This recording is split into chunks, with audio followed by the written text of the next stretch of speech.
Igreja Presbiteriana da Encruzilhada. É um prazer grande recebermos aqui o pastor Vladimir Nascimento.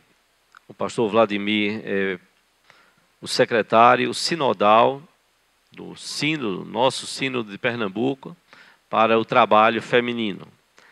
Ele está acompanhado de sua esposa, Adalgisa, vou pedir para ela ficar de pé. É presidente da nossa sinodal, que Deus continue abençoando ricamente esse trabalho, e que é o nosso sínodo de Pernambuco, ao qual se submete, segundo a palavra de Deus, as nossas autoridades, os nossos presbitérios, e nesse caso o nosso presbitério Norte de Pernambuco. Nós vamos passar a palavra ao pastor Vladimir Nascimento, ele que é pastor da Igreja Presbiteriana de Engenho Maranguape, em Paulista. Que Deus possa usá-lo, que possamos ouvir aquilo que Deus tem para os nossos corações com bastante atenção.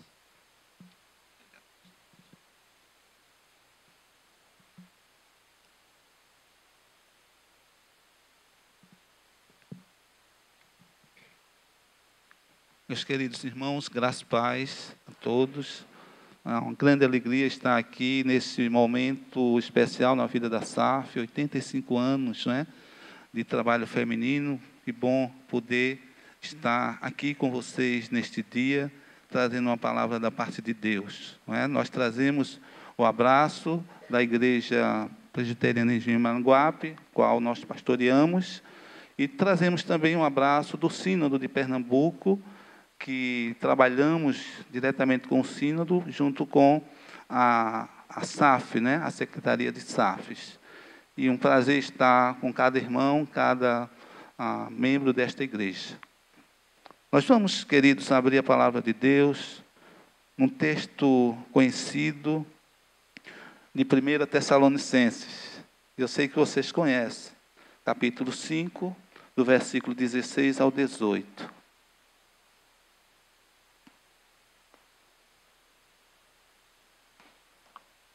E gostaria de fazer, juntos com os queridos, esta leitura da palavra de Deus. Podemos juntos? Regozijai-vos sempre, orai sem cessar, em tudo dai graças, porque esta é a vontade de Deus em Cristo Jesus para convosco. Nós, Senhor, abrimos a Tua palavra e pedimos iluminação. Que o Senhor, ó Deus, abra o nosso entendimento e possamos compreender aquilo que queres nos ensinar nesta noite. Obrigado, Senhor, por este momento aqui, momento de alegria com todos os teus servos. Essa é a nossa oração de gratidão, em nome de Jesus. Amém. Meus queridos, em uma cidade distante, em um local distante, existia um rei. E aquele rei era um homem cruel, um homem duro, um homem ateu, aquelas pessoas que não acreditam em Deus e que quase todas as coisas, quando ocorrem, eles maldizem, eles amaldiçoam as coisas. Enfim, assim era a figura daquele rei. Mas naquele local também existia um homem que era um servo de Deus, um súdito do rei. E aquele homem, não é? Ele era um servo de Deus e em todas as coisas ele podia olhar para os céus e dizer às pessoas e também ao rei: Deus é bom, meu rei, sempre bom. Deus é bom, sempre bom. Sabe, mas aquele rei, na sua maneira de agir, maneira de falar, ele muitas vezes chegava para o servo e dizia: Deus não é bom nada, não é? E, determinado dia, o rei saiu para uma caçada e então ocorreu que o rei perdeu um dos dedos. E aí então ele chegou perto daquele súdito e disse: está vendo que Deus é esse, que esse dedo aqui foi perdido, não é? E aquele servo olhou para o rei e disse: meu rei, Deus é bom, sempre bom. Mas aquele rei não quis saber, e ele então mandou prender aquele servo. Prende esse servo aí, deixa ele preso aí por uns dias lá. Esse Deus é bom nada. Ocorreu também que aquele rei, mais uma vez, saiu para uma caçada. E aconteceu que, em um determinado momento, ele caiu nas mãos de índios, e eram índios canibais. E então eles pegaram o rei, levaram para a sua tribo, e prepararam todo o ritual. E prepararam então para o sacrifício. O sacrifício era aquele rei. E então eles olharam para aquele rei e eles descobriram que naquele homem faltava um dedo. Então aquele chefe dos índios olhou e disse: olha, esse daí não serve para o sacrifício, porque ele falta uma parte do corpo. E nós não sacrificamos pessoas assim. E então, aquela tribo, então, e o chefe soltou aquele rei. E o rei, então, voltou para a sua casa. E ele, então, chamou aquele servo e disse: está certo, meu servo. É verdade, eu reconheço que houve bondade de Deus aqui, mas se Deus é tão bom como você diz, se Deus é bom, por que Ele permitiu que eu lhe prendesse? Por que Ele permitiu que eu lhe prendesse? E aquele servo olhou então para aquele rei e disse: meu rei, porque se eu fosse com o Senhor, eu seria sacrificado. Sabe de uma coisa, meu rei? Deus é bom, sempre bom. Meus queridos, nós olhamos para esta carta escrita pelo apóstolo Paulo, que escreve esta carta em mais ou menos 50 a 51 depois de Cristo. E ele escreve a uma comunidade que ele mesmo fundou. O apóstolo Paulo, em sua segunda viagem missionária, ele fala aos irmãos, não é? Ele prega a palavra àquele povo de Tessalônica.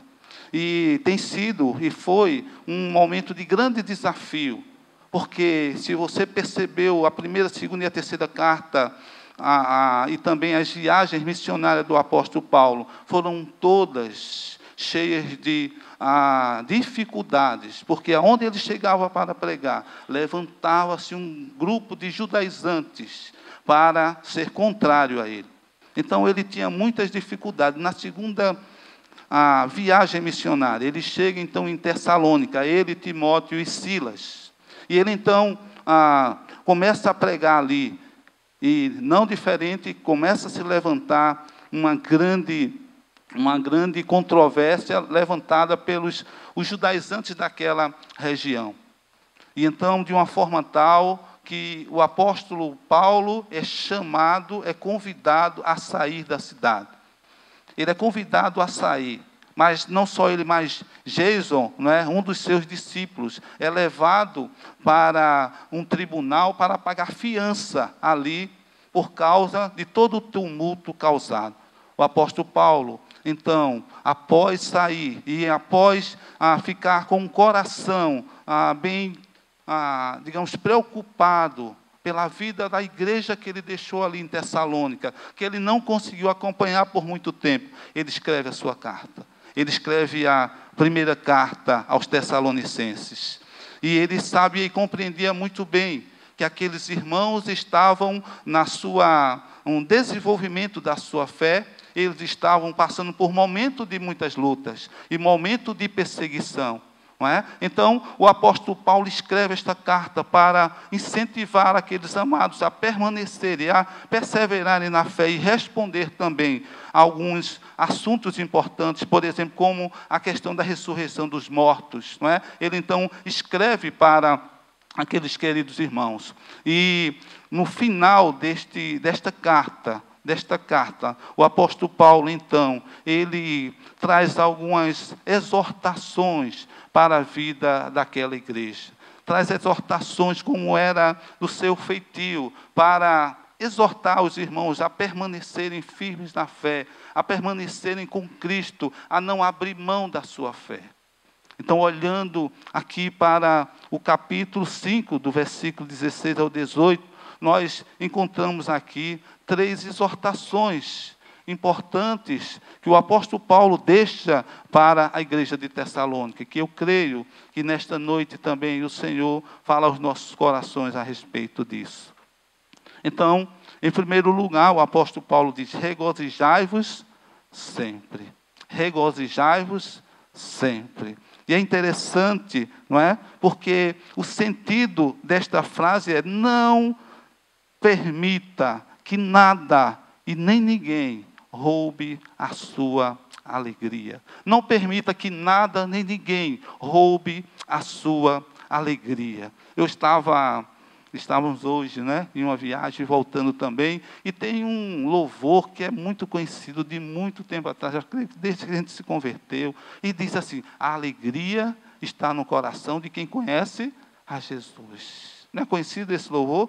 E toda vez que a gente canta, a gente se alegra, a alegria está no coração de quem conhece a Jesus. O apóstolo Paulo, então, escreve dizendo: a alegria está no coração de quem conhece a Jesus. Alegrai-vos sempre. E é interessante, irmãos, que o apóstolo Paulo, e quando a gente acompanha a sua história, vê como foi a sua vida, mas na carta aos Filipenses, uma carta em que ele estava preso, é a carta que mais ele fala de alegria. E ele escreve na carta aos Filipenses: alegrai-vos sempre, outra vez vos digo, alegrai-vos. Alegrai-vos sempre no Senhor. Outra vez vos digo, alegrai-vos. Né? Mas nós ficamos pensando o que é que muitas vezes quer tirar a nossa alegria. O que é que quer roubar a alegria do nosso coração? E eu entendo que tem pelo menos 2 coisas que podem querer roubar a nossa alegria. A primeira, as circunstâncias da vida. As circunstâncias da vida. Quantas vezes nós estamos vivendo a nossa fé e uma tragédia acontece, não é? Ou uma circunstância ocorre que a gente começa a pensar: e por que aconteceu isto? Por que ocorreu isso? E não só, mas muitas vezes a preocupação é maior do que a alegria que nós temos no nosso coração. As circunstâncias da vida, que muitas vezes ela vem e não manda um recado, ela nos assalta de uma forma tal que muitas vezes nós passamos noites sem dormir, nós passamos momentos longos de grande preocupação. A alegria, o apóstolo Paulo diz: alegrai-vos sempre, regozijai-vos sempre, sejam sempre alegres. A segunda coisa, meus queridos, que nós podemos ver que quer roubar a nossa alegria são as perseguições sofridas. As perseguições sofridas. E como nós podemos ver isso? O apóstolo Paulo está olhando para a vida daquela igreja. E ele está e compreendia muito bem que ali existia uma grande perseguição, porque aquelas pessoas agora deixaram de ser praticantes do judaísmo e agora se tornaram cristãos, se tornaram o seguidor de Jesus. Aquelas pessoas, então, muitos sofriam muito por causa disso. Muitos sofriam de uma forma tal que em alguns lugares é cristão, você não pode comprar. Fecha a venda. Você não pode comprar aqui porque você é um cristão. Muitas pessoas sofriam muitas dificuldades e oposição por causa da fé. E quando nós pensamos em nós mesmos, será que muitas vezes nós não sofremos tantas perseguições no nosso dia a dia? Perseguição no trabalho, perseguição na vizinhança, talvez perseguição até onde nós estamos vivendo em um contexto eclesiástico, será que nós não sofremos perseguições? E muitas vezes isso não quer tirar a nossa alegria, a alegria que Jesus coloca no nosso coração, a alegria que é fruto, não é, da presença de Jesus nas nossas vidas. O apóstolo Paulo, então, olhando para a vida dos irmãos, eles olham, então, para aquela igreja nova, aquela igreja que estava se desenvolvendo, e diz: alegrem-se sempre, regozijai-vos sempre no Senhor. Outra vez digo, regozijem-se no Senhor, viva a sua fé, e não deixa e não permite que a alegria seja tirada dos seus corações. A segunda coisa, queridos, que nós podemos destacar aqui, o apóstolo Paulo fala, ele diz assim: orai sem cessar. Orai sem cessar. Sabe, olhando para a vida de Jesus Cristo, nós podemos ver o grande mestre nos ensinando, nos orientando a estar sempre orando. Jesus Cristo, ele está pregando e várias pessoas se convertem. E Jesus, então, ele sai, se retira e vai orar. Jesus, muitas vezes, ele prega um sermão e as pessoas se maravilham. E ele sai e vai orar. Jesus orava constantemente. E ele também ensinou aos discípulos. Os discípulos chegaram para ele e disseram: Senhor, ensina-nos a orar. E o Senhor Jesus ensinou os discípulos a orarem. Mas em um momento muito importante na vida do Senhor, quando ele estava prestes a ser entregue para a morte, ele chamou os seus amigos, ele chamou Pedro, Tiago e João, e disse: olha, eu preciso que vocês orem comigo, fiquem aqui que eu vou ali e eu vou orar.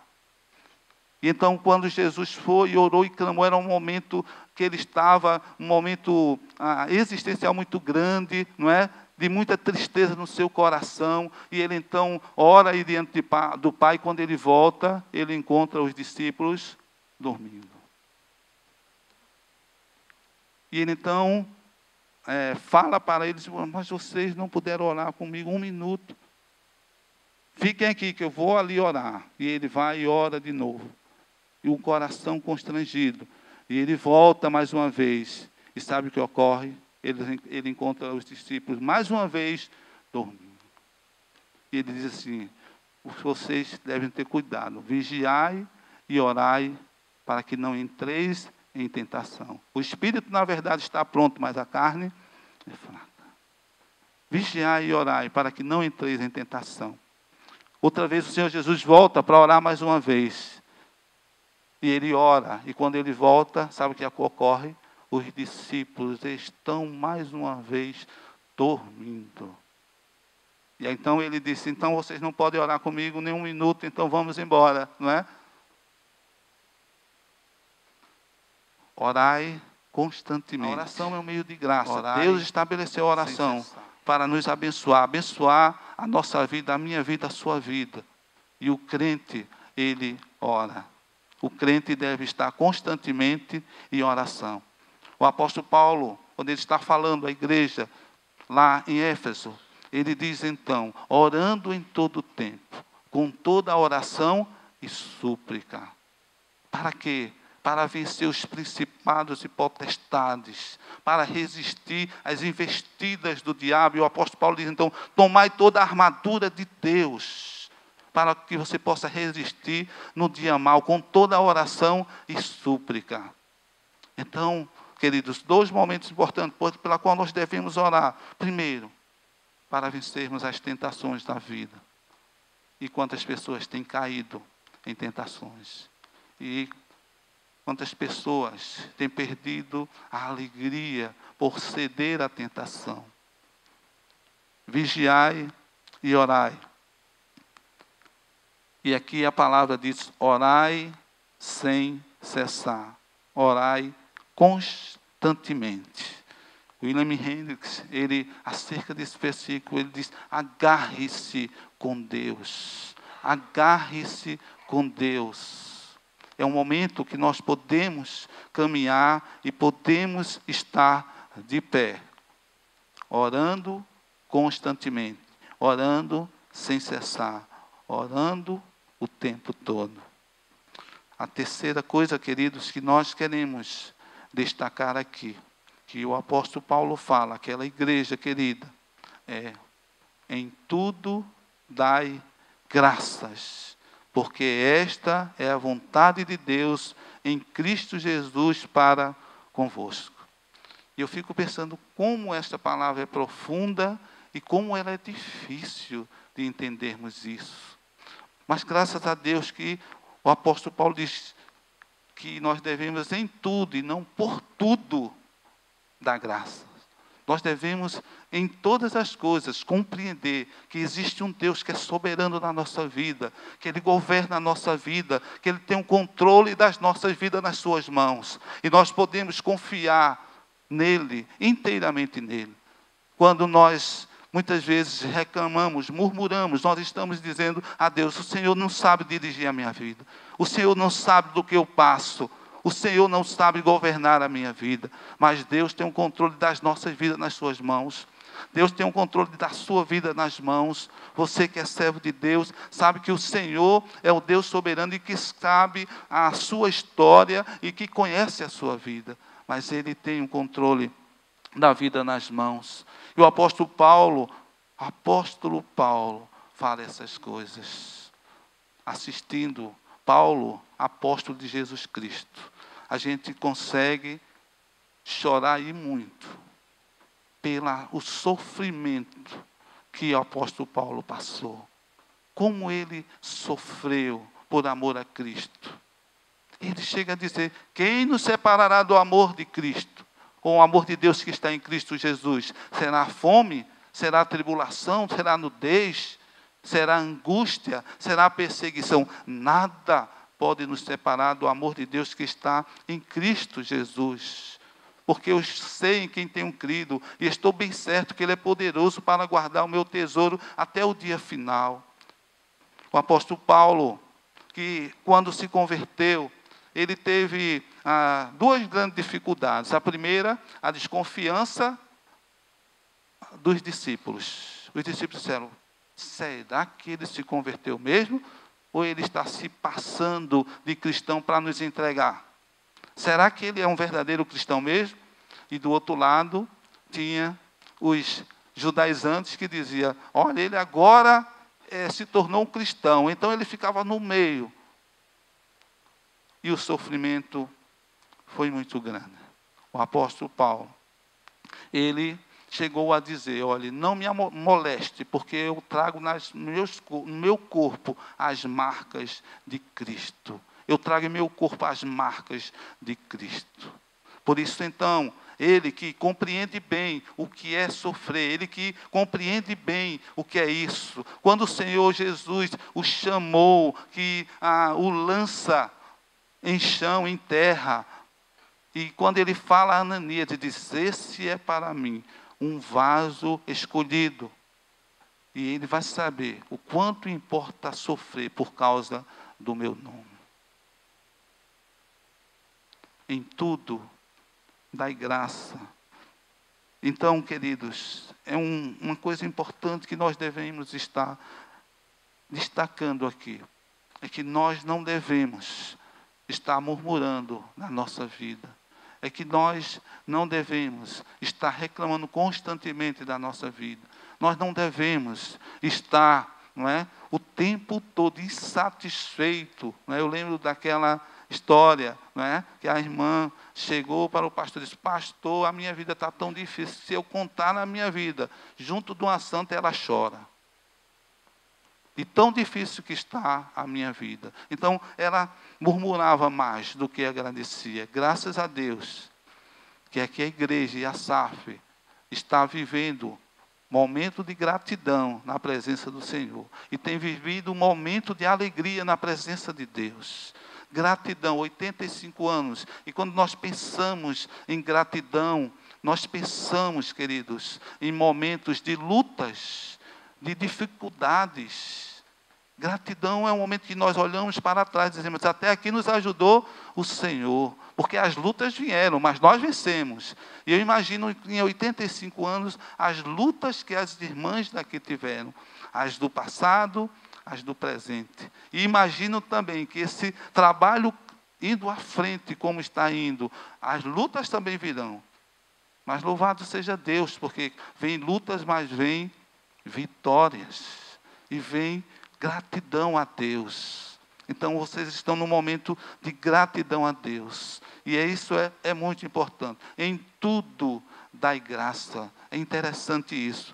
E ele diz mais, porque esta é a vontade de Deus em Cristo Jesus. Ele está dizendo, então, que Deus se agrada quando nós temos um coração grato. Quando nós temos gratidão no nosso coração, nos nossos lábios. E eu lembro, olhando para esse texto e olhando para a história de Israel, eu lembro como o povo de Israel murmurou constantemente. O povo estava cativo no Egito. E o povo então clamava a Deus, Senhor, livra-nos daqui, liberta-nos daqui. E o povo passou 430 anos, clamando, pedindo uma libertação do alto.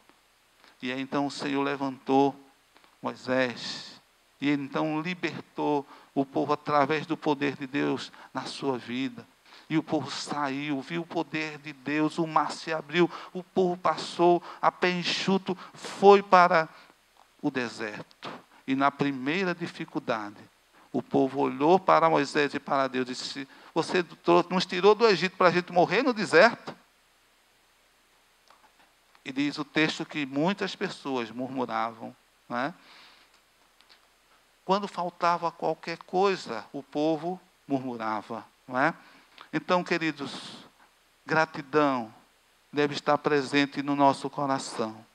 E que nós devemos, em tudo, dar graças a Deus, porque é esta a vontade de Deus em Cristo Jesus para convosco. Tenha um coração agradecido a Deus.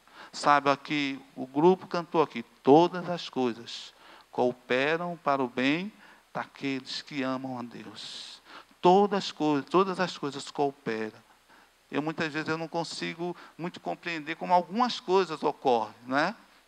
Eu fui acometido na chamada de uma virose no rosto, né? E passei o período do carnaval sem poder sair, ia para o acampamento, foi difícil.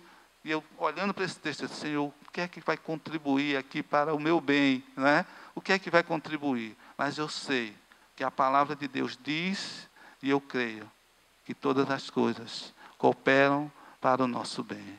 Deus não é um verdugo que quer ver o nosso sofrimento. Deus é o Deus que cuida das nossas vidas. E Ele quer que nós tenhamos um coração gratos a Ele.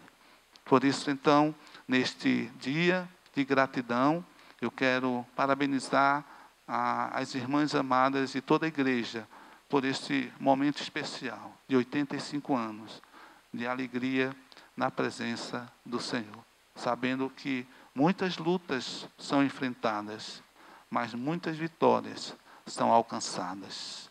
Então, queridos, Deus abençoe a todos vocês. E quero também deixar, eu falei uma vez, eu acho que aqui no momento da SAF, e vou contextualizar isso, esse momento para encerrar. A irmã, a presidente da SAF, contextualizando, chegou para o pastor. E ela chegou, então, ela disse, pastor, o que é que eu faço para ter uma SAF vitoriosa, uma SAF forte? E o pastor olhou para ela e disse, simples, irmã. Sabe como é que a gente faz? Bíblia na mão, pés para trás, joelho no chão. Bíblia nas mãos, pés para trás, joelho no chão. É o segredo de uma SAF forte. É o segredo de uma igreja forte. Bíblia na mão, pés para trás, joelho no chão. Deus abençoe a vocês, irmãos, em nome de Jesus. Amém.